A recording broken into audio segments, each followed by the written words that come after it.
All right, what's up to all my humans out there? What you're getting ready to witness live and direct is season 3 of our yearly webinar, System Disruptors, Crucial Conversations for Radical Educators. And we got something special for you in season 3. We've revamped, changed the format just a little bit. I'm still your host, Deion Sanders, aka the game orchestrator in your tall cat face.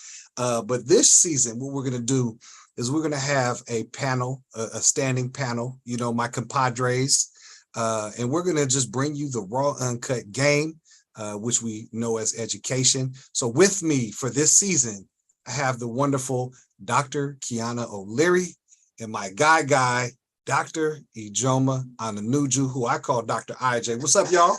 What's up? Super excited to be here. All the smiles, my buddies. Absolutely. And what I'm most excited for is, you know, what people don't know is off the camera, man. We have a chemistry, man, that cannot be outmatched. So hey, they're in for a real treat. Before we dive into what we're doing, let's just do a round of introduction for the folks out there who maybe just meeting us for the first time. And you know, I'm a gentleman. My mama raised me in a certain way. So ladies first. Hi, everyone. My name is Dr. Kiana O'Leary. I'm the proud CEO of Minty Educational Services.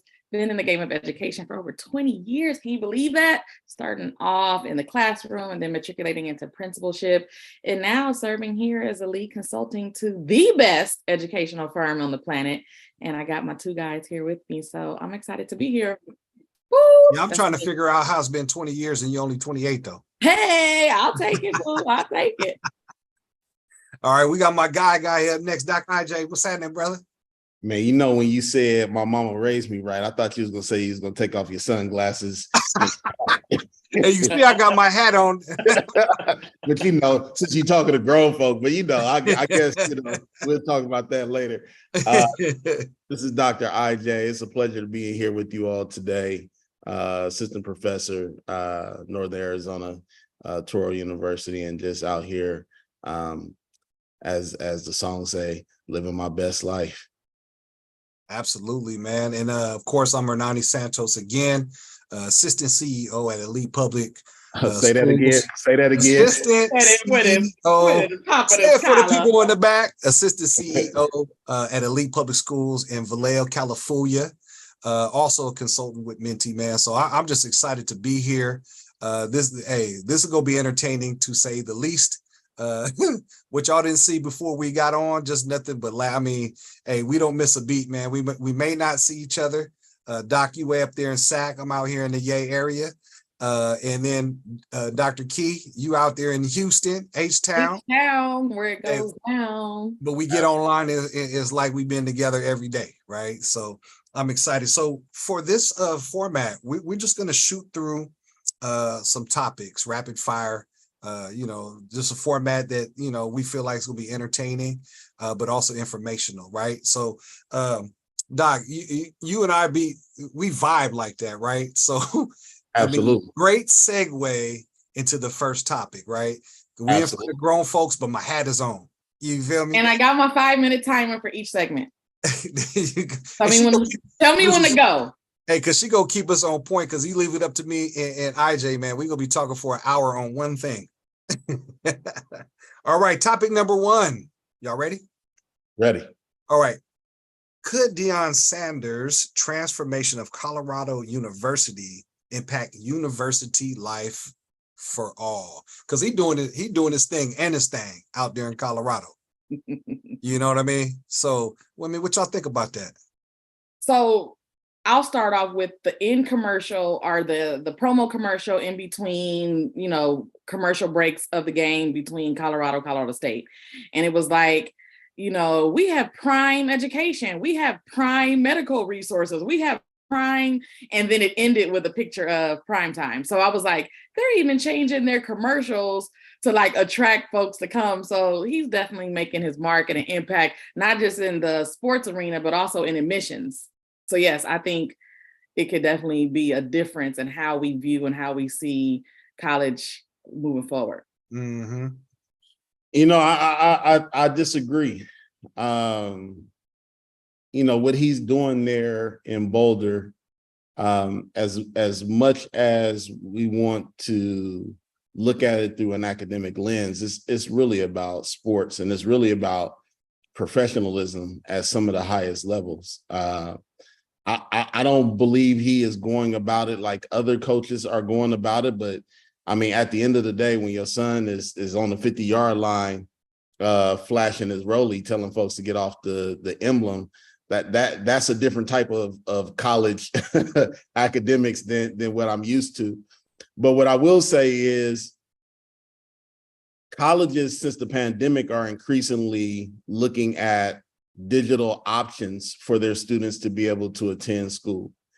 And when you bring in that digital, when you bring in online learning, all of a sudden schools like Colorado that may have not been an option for students of color previously, like their academics become accessible as long as you have the technology to be able to tap in. And so, a lot of the players, they don't have to go to class traditionally like they used to because their classes are all online, right? And we're seeing that increasingly as our kids are going to school, is like colleges are making more and more of their education available online, which gives you a lot more flexibility as a student to be able to take care of business if that's the position that you're in.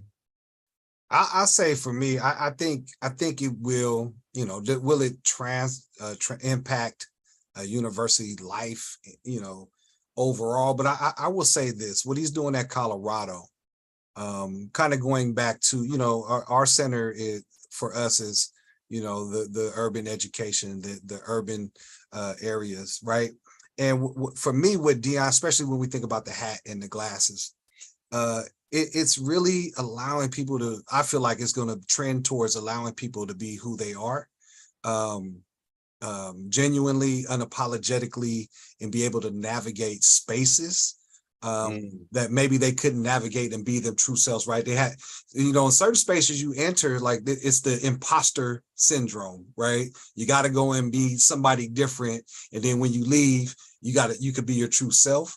I really think that this will open the doors because, being a professional and being judged on whether you take your hat and your sunglasses off does not speak to the work that Coach Prime is doing. He has done he has done something that has never been seen before, right? Literally got rid of everybody on the team and brought in 80 new people and kept maybe about 3. And without missing the beat, has beat TCU, has beaten Nebraska, and was in the dogfight with Colorado State. Normally, when you bring in that many new people and a whole new coaching staff, it's an adjustment period, right? And so I really think like there will be an impact. But I think is for minority people, the impact is going to be, you can be who you are genuinely, still get and let the work speak for you. Now, will it happen all at once? No, but I think that, we chip away at certain things. Even like myself, IJ, you've worked with me before. I do not look like the average principal. I do not look like the average assistant CEO, but the work speaks for itself. You feel me? And it makes me think of this term that I've been really focusing on. I might want to do some research on, which is, instead of teaching people to code switch, we switch the code, right? Like we tell people, this is the code. 18 seconds, fellas.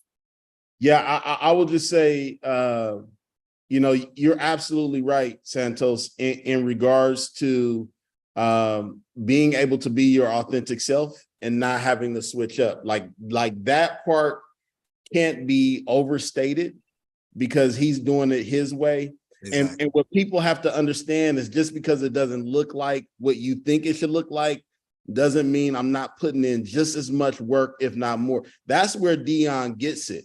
He's like, y'all get so caught up in the outward appearance that y'all not seeing all the work that I'm doing behind the scenes. And that's why you keep getting caught off guard, is because we grinders. We don't take it for granted. And I'll close this out with this, Dr. Q. And really what people are saying when they're saying that is that, oh, you're too black, right? Or you're too hood, or has nothing to do with the work and your professionalism in that work, in my humble opinion. All right. Hey, next topic. Texas school district suspended a Black boy over dreadlocks, despite the hair discrimination ban. Talk to me. This one is really interesting because Texas kind of faced some challenges a couple of years ago with a similar case. And that case led to the Crown Act, which has been enacted, which really discourages companies and organizations, including schools, from any discriminatory practices regarding hair. And so the fact that this district is like, yeah, and we still gonna keep the party going and suspend the young man, it just speaks volumes to the inequities that our young people are facing, and very similar to the other young man and his family who was able to sue the district and get retributions for the discriminatory practices. I hope that justice is served for this young man as well. You know, what these school districts is saying, especially school districts in certain locations, is they saying we'll spend the money because by the time you get the money, we can kick you out. And it's a process for you to go through the court system. And but we've accomplished our primary goal, which is to kick you out. And so whatever the end price is, it's worth it to us. We'll write that off. We'll pay that off. Somebody will donate that off, like whatever the case may be. But we're gonna get you out of our school today. The court system does not ever move fast enough to provide immediate relief in situations like this, and they understand that. Yeah, pretty much they saying big bank take little bank. You know what I'm saying? Like we go exactly. We gonna keep you in court till you ain't got no more money, and this all gonna go away. You know? Exactly. I mean, again, this is just another example, man, of you know how to dehumanize a person. IJ, I got that term from you in one of the webinars you led for Menti a couple years ago. And I had a segment in my podcast, The Game Orchestrator. And IJ, you remember this game. You give me a scenario in education, and it's either game or game goofy, right? This right here is so game goofy. You know, what do a person having dreadlocks have to do with the price of tea in China, right? Is this young person intelligent? Is this young person able to learn? Is this young person able to be a positive contributor to the school community in general? That's what we should be worried about. Like in education, and there's many examples, like we don't keep the main thing the main thing. You feel me? So my son went through this thing. The main thing. I don't mean to cut you off. We keep the main thing the main thing. And the reason why I say that is because the main thing ain't never been education. Gotcha. No, I'm with you 100%. You know what I'm saying? But go ahead. I'm with you 100%. But well, I'm just saying from our say to that. Go ahead, finish up. Yeah, I'm saying from our lens of, you know what I mean? Obviously, we're not looking at it from that lens. But my son went through this, my oldest son, when he was like looking at schools to go to. So he did shadow day at Jesuit High School in Sacramento. He did shadow day at a couple schools. So he was really kind of big on St. Pat's until they told him he had to cut his hair. You know what I'm saying? Like if you want to attend here, you got, and this like in 2018, right? And that's why he was like, no, I'm good on St. Pat's. You know what I'm saying? But like, what does that got to do with anything? But you're right, IJ, right? The system is working exactly how it was designed to work. And I would just say, like, I'm really encouraging now the pull up. I was really happy that my Delta Sigma Theta Sorority Incorporated chapter, we went to a board meeting and we've decided that we're going to be going to a board meeting for every district within our region, just to let them know, like, you on notice, you on watch. And like parents were like, it was so good to see y'all come up in there with your red on. Like we felt like we had the power to be empowered. And I just say, like, at what point do we say, we'll pull all our kids out of every sports program, we'll pull all our kids out of every performing art y'all got going on, like we'll pull our kids out until y'all do right by our babies. Like when are we ready to have that conversation? Because anytime you impact their pocket, that's when you impact their practices. Hello. Talk to me. Yeah, I mean, it's mind-boggling, but it's not all at the same time. And so I you know, my heart goes out to the young man. You know, what it's going to lead him to something that's going to be more beneficial to him anyways, because that's kind of like why elite public schools was even established. you know, a place where kids can come and be their authentic selves. You come with your dreadlocks. So he needs to be in an environment that's going to uplift and affirm him anyway. But it's still a shame that that's happening in 2023. You know what I'm saying? Time. Look, we did good on that one, huh? Yes. All right, next topic. Should schools or universities embrace ChatGPT? This is really cool to me. You got to explain to me ChatGPT. So the ChatGPT is the whole AI where, you know, you can pretty much say to the ChatGPT the different, you can give it like the writing prompt, and it's going to write you an essay that will not be identified in plagiarism. It's going to be an unplagiarized essay. You could say, use this resource. It will pull resources. It will develop the content for you. And so there are many districts that are training people on the new technology. There are students who are already utilizing the app. And so there are teachers who are frantic about honoring the ethics and morals of true education. And I love this because my daughter's professor is like, let me train y'all young bucks on it, because it ain't going nowhere. Just like, you know, all of the other platforms that kids are utilizing in school, they didn't go anywhere. So let's embrace it quicker, so then we can get a hold of it and then know how to navigate it and use it for our benefit instead of as our fear and our enemy. Yeah, this is the calculator for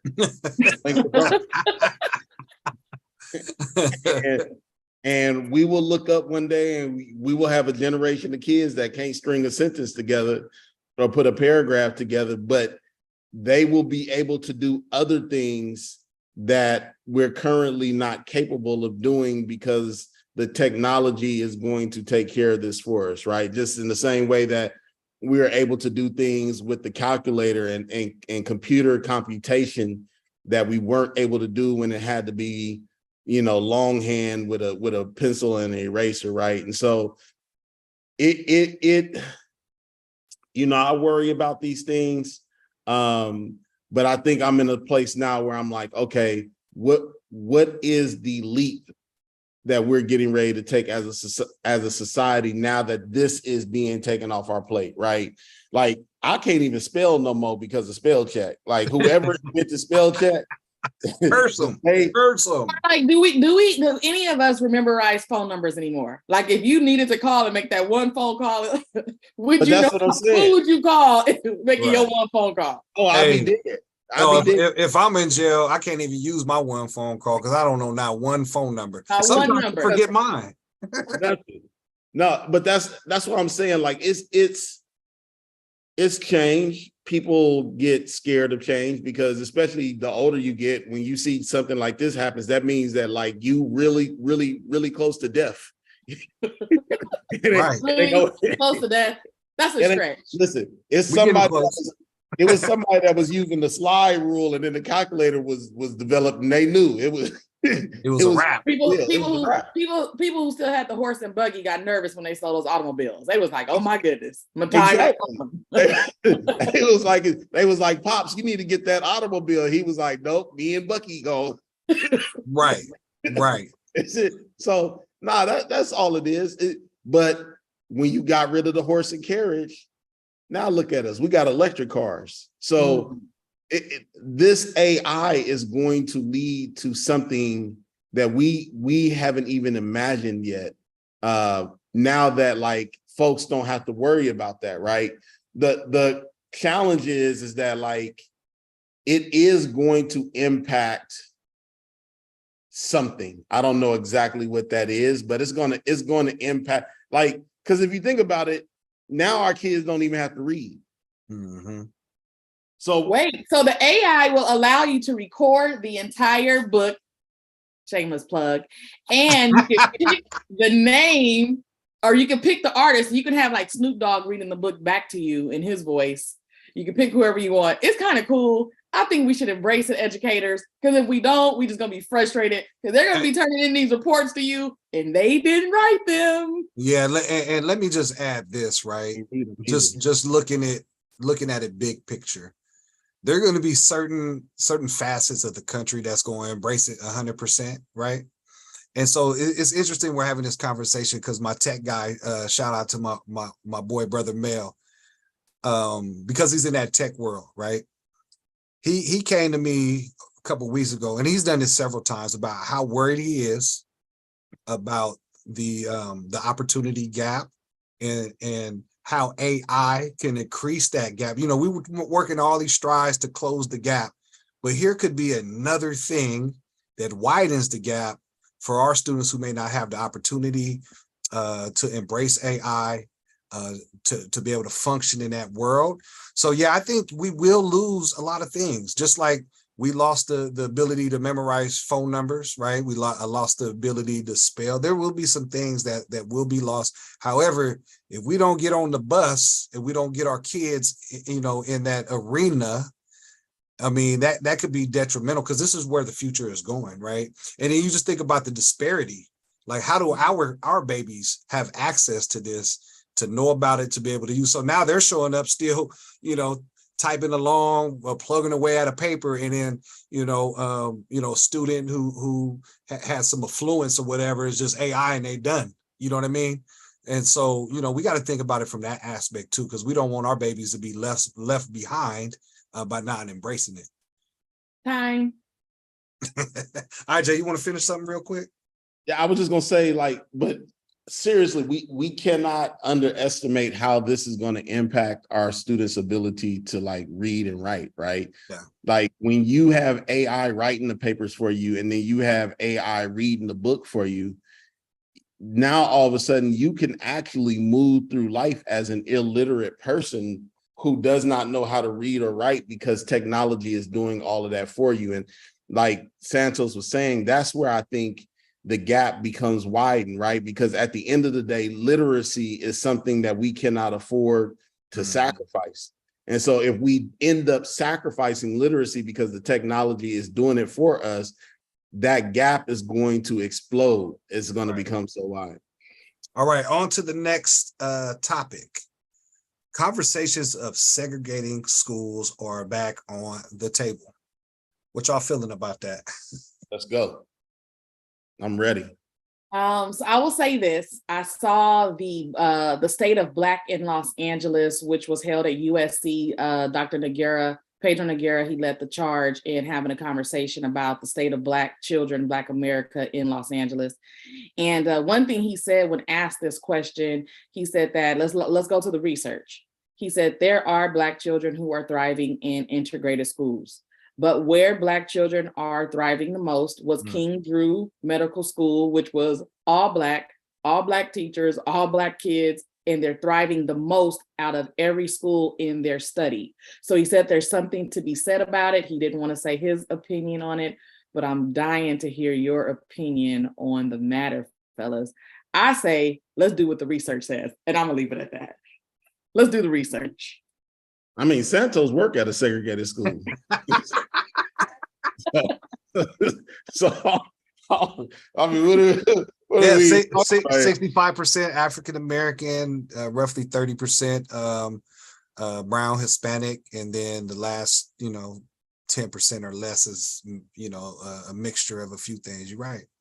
Yeah. So I mean, I think you cannot.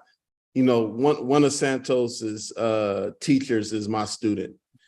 And one of the things that I had a conversation with him about is you cannot underestimate the value of not only having a teacher that looks like you, but a teacher that affirms you in the way that you need to be affirmed on a daily basis, right? In an integrated school environment, I may have a teacher that affirms me, but the school as a whole is not. And it has to be both and. It has to be the teacher, it has to be the school, it has to be and the community, right? And we have a lot of our children in integrated environments that like the amount of love that they get is sprinkles. And we need to be flooding them, right? And so I'm all for it. Plus, I still go back to what Malcolm X said, right? You know what I'm saying? Why in the world would you allow your enemy to teach children? they have no incentive to see them do well, none at all, but they have every incentive to see them fail. And so when you take that into account, it's like, yeah, like, let's go. I'm ready for it. Yeah, man, absolutely. And I mean, this kind of goes back to the topic number 2, right? Does that kid get suspended if he's in a school amongst his people, right? For having dreadlocks? No, because he's not the only kid that has dreadlocks, right? And so that's speaking to what you're saying. And I'm also kind of reflecting to the Brown Act, right? And what happened when schools were desegregated, right? So like you were saying, they're being bussed off to be, to be in these white schools with people who don't care about them, right? That literally will do the bare minimum, and it is what it is, versus being in a community around their own community and people who have a vested interest in their success. I guess my only question is, like, where might that leave, like, for example, myself, right? Half Filipino, half Guamanian. You know what I'm saying? Like, where am I in the middle, stuck somewhere? Like, I would be at elite personally, having my pick. So I think there are some questions in terms of, like, what about the people that's in the middle? So is there a Filipino and Guamanian school? You know what I mean? And I think the bigger question, we got 46 more seconds. The bigger question is this: here in Houston, where it is predominantly Black students and predominantly Black teachers and predominantly Black administrators, we still see the unconscious bias being played out because our folks have been institutionalized. Yes. So even though these kids are among their own, they're still being treated as though they're not, because those leaders still walk, act, and breathe some of the systemic racisms that have been rooted in their upbringing and in their traditional school practices. So that's another topic, but I do, and I have respected the culture of being on a predominantly Black campus with predominantly Black educators. It is a difference. Absolutely. And we have that same conversation here at Elite all the time, because we just have people with certain mindsets, and just unchecked, unconscious. So I agree with you 100%. Time. We got time for one more? One more. What you got? One more? One more. Dr. IJ, you want to lead us in this one? Because this was your brainstorm. So the topic is Tyler Perry, but you want to elaborate before we jump in? Yeah, so I don't know. I know key is, I don't know if you're aware, Tyler Perry has gone viral in the last few days for some comments that he made, almost kind of essentially saying that Black women should be okay with brothers paying light bills, since a lot of them are the breadwinners now. Why are you looking at me strange like that? That's what he said, right? And so, there's a larger societal conversation that we can have with that. But I think the thing that I wanted to focus on was, statistically speaking, Black women are graduating from college at higher rates than African-American men. Black women are being accepted into college at higher rates than Black men. Black women are, buying homes at higher rates and starting businesses at higher rates than Black men. And it all goes back to what is happening in the K through 12 environment, right? And so what can we do to begin to change the situation where our Black boys are seeing the same levels of achievement that our Black women are experiencing? Because, the gap is widening there as well, right? Even for him to even begin to approach that conversation, it shows that there is a crisis of sorts on hand when we think about the disparity that is beginning to exist. And as a CEO of the charter school, I'm sure you probably see it all the time in terms of the performances of Black girls at your school versus the Black boys. And so it was just something that I wanted to bring to the table and see what you all thought about it. I will say this, having have a brother who we were the exact same age. He's my stepbrother, but we didn't say step in our family. We were both born in 81, and he was extremely phenomenally talented in every sport you can think of, from volleyball, track, football, basketball. He greatly excelled in every sport. That's what his focus was. Everyone was focused on him being a phenomenal athlete. I was a dancer, I did cheer, but I was really focused on the academia side. So I saw where he was affirmed and he was praised for his athletic talent and what he was able to contribute to making sure that those stadiums were sold out on Friday nights. And on Thursdays, that court, that gym was filled and impacted because he was going to be, leading that, taking that rock up the court. But there wasn't an emphasis on his educational value as much as there was an emphasis on my educational value. So just having a brother the same age, experiencing education in the same journey, I just saw the difference between myself and his experience as we matriculated in school. Yeah, I think that's an excellent point. I think that, and we have an athletic program, and it gets a lot of attention here. This is our first year of varsity, but we really try to be intentional in terms of providing other opportunities of and really just getting out of our young people just being athletes or just being entertainers, and really trying to expose them. Like, we actually are we have a partnership with UC Davis where we're using their C-STEM curriculum, exposing them to the coding world. And you're right on, it's the expectations, right? And what our young men and women have to understand is that they are more than athletes. Yes, you're talented. Yes, you're gifted. And yes, if you have that, you should take advantage of it to get you to that next level. But that can't be the end all be all the time, especially when you consider how many professional athletes there are in any sport. Like, the chances are slim to none. But still, do it while you're young. It's a passion, but just understand, we got to get to the point where they understand there's an end game when it's all said and done. But it's a matter of where we're putting emphasis and their outlook on this is my only option to do something that makes a lot of money, right? Like, so being from Vallejo, being from Beverly Hills, a hood in Vallejo, like, growing up, you don't really see, like, okay, I can do this, or I could be a doctor, or I could be a business owner. You know what I'm saying? Like, really, it's a stereotypical thing, athletics or music. And we had IJ's from Vallejo too, and we have a number of people who have made it athletically, a number of people who've made it in the music industry. So, but that's not the only option. And I think our kids kind of they do get pigeonholed into these are your options, when really that's our job. And that's why what we're doing is so phenomenal. So we can kind of change mindsets. Like, you could really brainwash people, right? So every day, if you're in the classroom, you should be honing in on that. Here are your opportunities. These careers make this, these careers make that, and really enlightening them to the fact that you have other options than just what you perceive, because there's so much more out there. That's our time, but I know IJ wants to. Come on, brother. Hey, close us out on this topic. No, I just, this is one we need more than 5 minutes on, because it goes deep.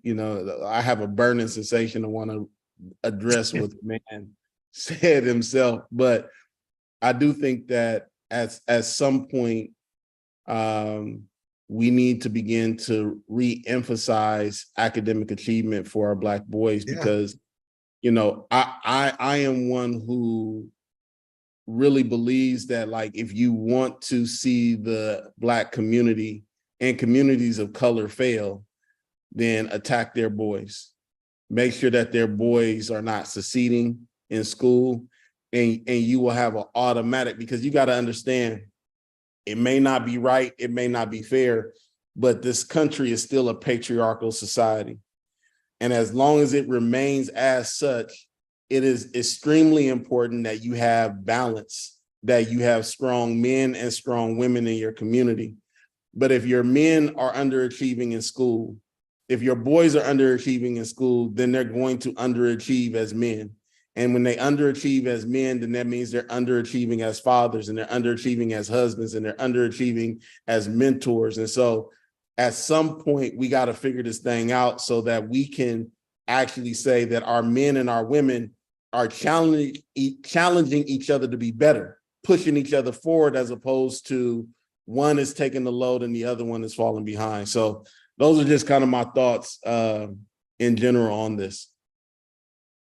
Hey, well, y'all, that is our time. Man, I'm so excited to be in this space with y'all. For the viewers out there, I mean, more to come. Stay tuned. Keep your eyes peeled back because we got a whole season with this format.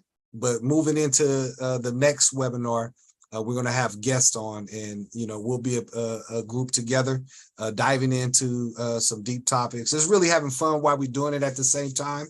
But before we get out of here, I do want to mention, and Dr. Key, you can hit us with the dates, but we do have equity conference coming up in the spring of next year. We'll be in Houston. What's the dates again, Dr. Key? March 23rd, 2024 at the University of Houston. We want to see you now, so please save the date. That's right. And you can go to our YouTube page because there are videos there from last year. We were blessed to have Dr. Bettina Love as our keynote speaker. Hey, fire. Like she brought that heat. And so we got something special. We're not going to announce it now, but we got another keynote speaker coming that's going to bring that same passion, that same energy. So make sure you check us out, get signed up ASAP. I'm sure there will be an early bird special as we are accustomed to. With that being said, did anybody got any closing words? Man, this was dope. No, it was phenomenal. It was like old times. It was so nostalgic. I miss you guys. Oh, IJ ain't got nothing. He just muted on us. And he's done. And he's done. And we're done. And we're out. So with that being said, man, this was a treat to catch us live. If you tuned in, we'll put out the recorded version on our social media platforms. But yeah, this was a treat for y'all, man. So until next time, y'all be smooth, and we appreciate you. We out of here like last year. Yes.